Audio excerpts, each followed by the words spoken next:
Welcome to the Explainer. Right now, we're going to unpack a framework that honestly completely strips away all the polite fictions of global diplomacy. We are diving deep into the highly influential and, frankly, highly controversial worldview of Maxim Oreshkin, who is a key architect of Russian foreign policy. To really grasp today's shifting alliances and sudden economic maneuvers, we have to look at the geopolitical chessboard exactly the way the Kremlin sees it.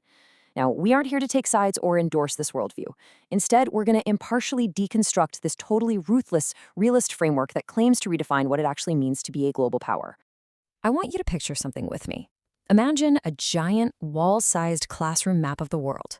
We're all taught from a really young age that the nearly 200 puzzle pieces on that map represent independent, equal countries, right? I mean, they've all got their own flags, their own anthems.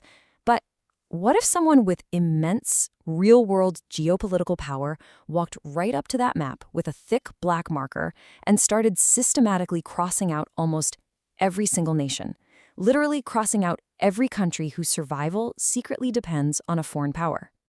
Well, according to this framework, once the ink dries, you are left with just four. That's it. Only four nations on Earth that are considered actually independent: Russia, the United States, India, and China. And there's a really fascinating detail from the source material here. In these strategic circles, they don't even look at China through a modern post-Cold War lens. They actually refer to it using the historical term Kitai, viewing China as this centuries-old civilization state with its own unshakable center of gravity. The framework calls this the bitter truth of international relations. It basically argues that the world is just one massive global corporation. You've got 190 nations operating as middle management or subsidiaries. Sure, they might get to pick the color of the carpet in their regional offices, maybe host a nice little holiday party, but they do not actually run the company. There are only four CEOs in the boardroom making the decisions that move the entire market. To understand this totally ruthless hierarchy, we really have to look at how they define the entry criteria for that boardroom. So, what does this all mean? It all boils down to a super strict definition of true sovereignty. It's not about having national pride or a military with nice uniforms. True sovereignty is the absolute, uncompromising capacity to dictate your own future without ever needing permission from a stronger ally.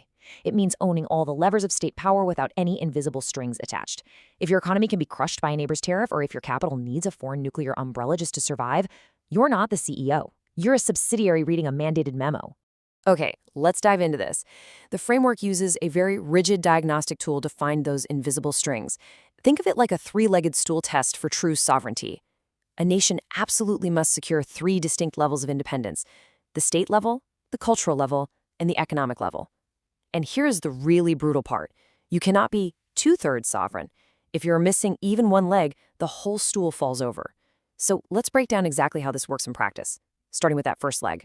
The state level asks the most fundamental question: who is actually pulling the levers of power? The source material points to a couple of polarizing examples to illustrate states that fail this test. It frames Venezuela's internal dynamics as being heavily dictated by U.S. pressure, and it points to Pakistan as a state heavily dependent on foreign bailouts and external alliances. In proxy states, those invisible strings look like debt traps from the IMF, or relying on foreign software just to keep your military jets flying. If a foreign power holds the kill switch on your administration, your state is just an illusion. You absolutely have to own the engine outright. Now, what's really interesting here is the contrast in the cultural pillar. The argument goes that simply importing foreign media, like, say, a constant diet of Hollywood movies, slowly reprograms a population's baseline values over generations to align with that foreign power. Basically, you begin to want what they want. But India is held up as the prime example of cultural sovereignty.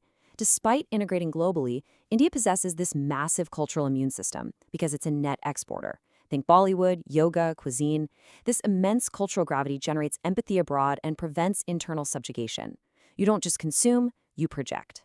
Then we hit the third and honestly most ruthless test: the economic moat. Modern dependency is basically an invisible leash. The framework contrasts the symbiotic but highly dependent supply chains of Canada and Mexico with the United States against the fortress economy of India. Think about it. If you are a freelancer and one corporate client provides 85% of your revenue, you got to do what they say or you face bankruptcy. But an economy driven by intense domestic consumption, like India's 1.4 billion people trading internally, totally neutralizes the threat of foreign sanctions. Your supply chains are localized. You can literally survive total isolation. So applying these three ultra-strict tests, state, cultural, and economic, leaves a glaring, massive omission on our map: the European Union. According to this framework, nations like Germany, France, Italy, countries that literally defined global power for centuries, they don't even make the middle management tier today. They completely fail the sovereignty test. Why?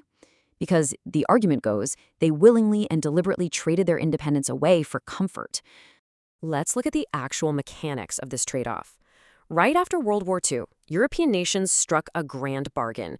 They outsourced their defense to the United States. By not having to pay for massive militaries and fleets of aircraft carriers, they freed up an astronomical amount of national wealth to build the modern European utopia. We're talking free healthcare, university education, incredible infrastructure. It's kind of like renting a house so you don't ever have to pay for the roof repairs, and then using all your savings to buy a Ferrari. Sounds like an amazing deal, right? But over generations, the renter forgets how to fix the house. They lose the institutional memory of survival. So the crucial point is that foreign policy ultimately requires leverage. If a crisis suddenly threatens Europe's energy supply, but they have no naval fleet capable of projecting force, they have to call Washington for help. And guess what? The landlord dictates the terms. Because Europe lacks the physical mechanism of force, they must pay for American protection with their political sovereignty. The argument framework argues that the current conflict in Ukraine exposed this entirely. You can't just mandate an artillery factory into existence overnight if you've spent the last 40 years optimizing purely for peacetime comfort. All right, so we've got 190 subsidiary nations and only 4 actual sovereign CEOs. But the globe, it's finite. So what happens when these 4 expanding apex predators inevitably bump into each other? The source material introduces something called Einstein's dilemma, citing the mathematical certainty of human conflict. True sovereigns will never, ever compromise on vital strategic interests, because to compromise is to surrender a piece of your sovereignty. Friction isn't just a possibility, it is a structural inevitability of this realist worldview. And this brilliantly illustrates the deeply unsettling conclusion the framework draws from that friction. If conflict is unavoidable, their proposed solution isn't diplomacy. It's faster, more violent wars. A dragged-out proxy conflict, like trench warfare or grueling attrition, causes massive generational damage. It wipes out demographics. It poisons agricultural land. In a 10-year war, even the victor is bled completely dry and becomes incredibly vulnerable to a third power. The cold, mechanistic logic here is that if surgery is inevitable, do it with overwhelming force immediately to preserve civilizational capacity. But wait, how does all of this play out right now, in the 21st century? Well, the battlefield has completely shifted. The source material pivots away from physical geography, tanks, and shipping lanes, straight into the cloud. We have officially entered the era of digital sovereignty. In the modern world, a nation's banking system, its electrical grid, its internal government communications, they all live on servers. Data is literally the new border wall. Let's see how this builds on the idea of true independence. You could have your physical borders locked down completely, but if you rely entirely on foreign tech for your infrastructure, say renting cloud space from American tech giants or building networks on Chinese hardware, you have essentially handed over the keys to the capital. And why? Just because it was cheaper than building your own IT infrastructure. The leverage we're talking about here is absolute. If a mid-sized country offends a superpower today, that superpower doesn't need to send an aircraft carrier. No way. They simply flip a digital kill switch. Suddenly, your central bank halts. Your hospitals lock up. Your air traffic control goes totally blind. You are paralyzed without a single shot being fired. And what's more, if your national data resides abroad, foreign intelligence can track your citizens' habits and literally map your entire society's psychological profile. Which brings us to the operational reality of this framework today. The source reports that Maxim Oreshkin actively pitched this exact concept at a major AI summit in India. Russia is heavily positioning itself as the digital arms dealer of the 21st century. They are actually offering closed-loop server architectures to these non-sovereign nations. The pitch is essentially, escape Western digital dominance, buy our foundational tech, keep your data within your own borders, and take back your sovereignty. It's an attempt to build a completely bifurcated, parallel global ecosystem. So we've unpacked this totally airtight, pretty unsentimental, and rigid way of viewing humanity. But underneath all this geopolitical math lies a really profound philosophical question. We just assume total independence is the ultimate prize, right? But to achieve it, you need incredible discipline, cultural resistance, economic isolationism, and sheer military paranoia. If true sovereignty guarantees constant friction and the unending burden of fighting off other apex predators, while the alternative is a prosperous, culturally vibrant life under someone else's umbrella, is sovereignty actually a prize?